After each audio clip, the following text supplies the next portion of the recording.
বন্ধুরা, আশা করি সবাই ভালো আছেন।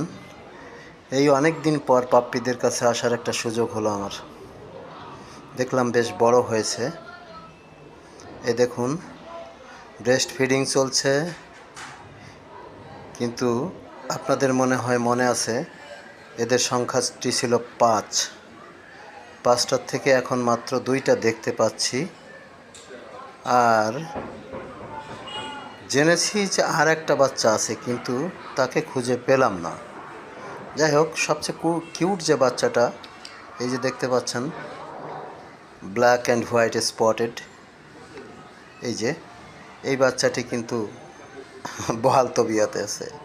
তবে ব্যাপারটা হলো কি, ওর লেজ হয়নি, জন্ম থেকেই ওর লেজ হয়নি। যাই হোক, এরকম হতেই পারে।